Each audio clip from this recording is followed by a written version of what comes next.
B media times में आपका स्वागत है।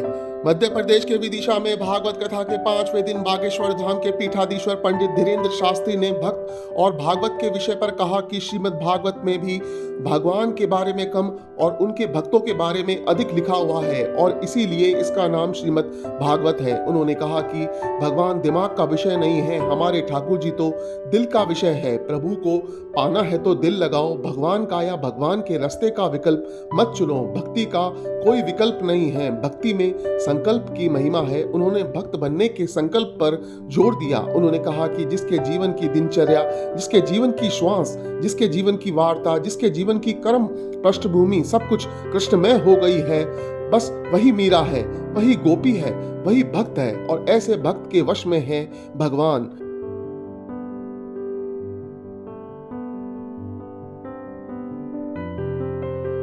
आपसे कहना चाह रहे हैं, हम आपको अपनी बात बताना चाह रहे हैं, हम अपना अनुभव एक्सपीरियंस आपके साथ साझा कर रहे हैं कि भगवान का या भगवान के रास्ते में कोई विकल्प मत चुनो। भक्ति का कोई विकल्प नहीं है, भक्ति में संकल्प की महिमा है।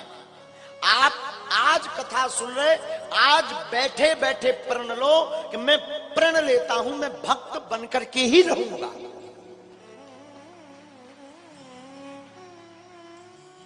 मैं कोशिश करूंगा, मैं बन जाऊंगा। ये विकल्प ना, ये बहुत ज्यादा परमात्मा को पसंद नहीं। हमारे ठाकुर जी को तो अनन्याश्रित पसंद है, शरंडर, शरणागत।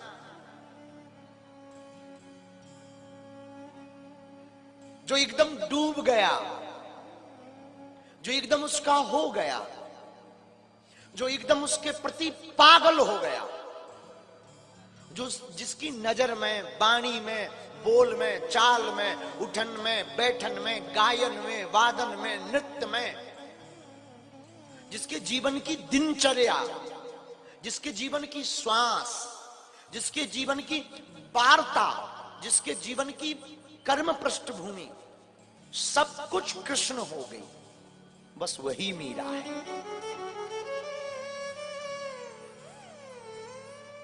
वही गोपी है, वही भक्त है।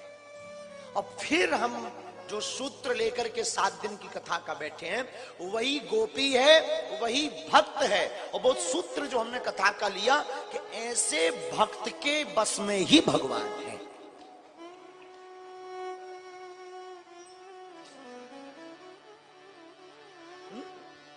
हम लोग थोड़ा भजन करते हैं और सोचते हैं कि भगवान के ऊपर हमने उपकार कर दिया, हमने भगवान का भजन कर लिया, हम भी अब भगवान के भक्त हो गए। जो डूब जाता है ना, उसे भान नहीं रहता कि मैं डूब गया। दूसरे को दिखाई पड़ता है कि ये डूब गया, खुद को दिखाई नहीं पड़ता। भगत के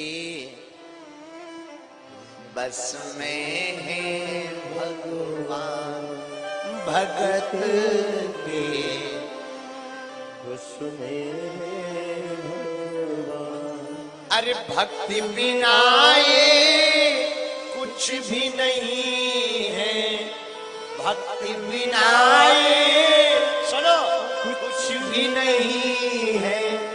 भक्त है इनके प्राण, भगत के बस में है भगवान। अहम भक्त पराधीन ठाकुर ना हम बसामि वैकुंठे योगी नाम हृदये न चा मद भक्ता यत्र गायन्ति तत्र तिष्ठामि नारद।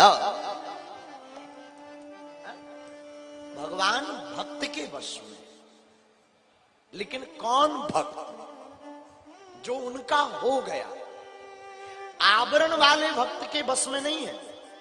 एक होता भगवान के भक्त बनने का नाटक करने वाला, माला पहन ली, 50 रुपए की कंठी पहन ली, 10 रुपए का चंदन लगा लिया, 500 रुपए की धोती कुर्ता ले ली, राधा राधा राधा राधा राधा राधा राधा।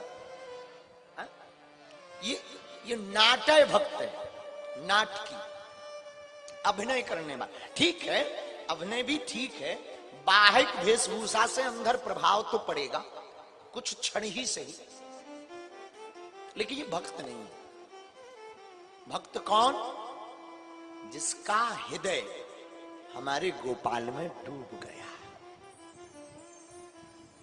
जो उनका हो गया। हम आज किसी को पढ़ रहे थे तो उन्होंने लिखा कि लोग कहते हैं कि पैसा रखो बुरे वक्त में काम आएगा। किसी ने लिखा है पैसा रखो बुरे वक्त में काम आएगा, लेकिन वो लेखक कहता है कि मैं कहता हूं तुम ईश्वर पर भरोसा रखो, बुरा वक्त ही नहीं आएगा।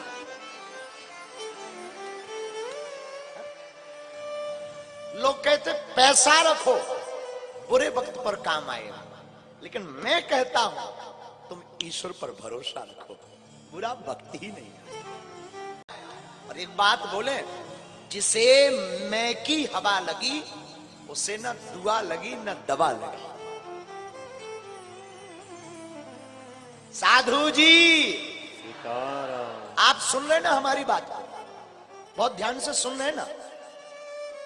पैसा तुम इसलिए मत रखो कि बुरे वक्त पर काम आएगा, मैं कहता हूं तुम ईश्वर पर भरोसा रखो, बुरा वक्त ही नहीं आएगा।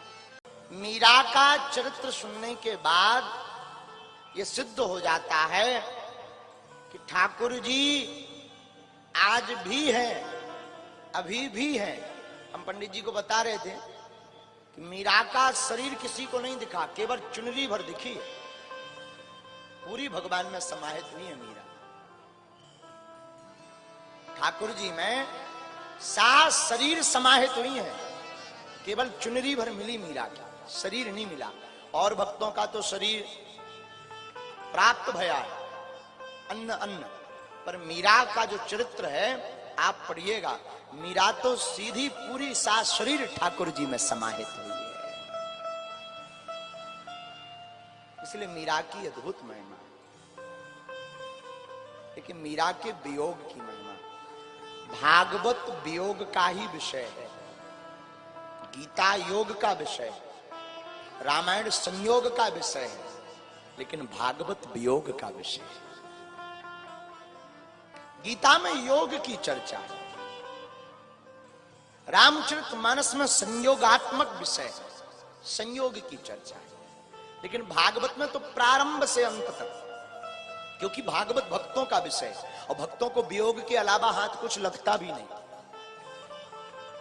वियोग के अलावा क्या लगेगा, रोने के अलावा क्या लगेगा? प्रेम में रोना ही पूजा है, प्रेम की पूर्णता भी रोना है, प्रेम का निखार भी रोना है।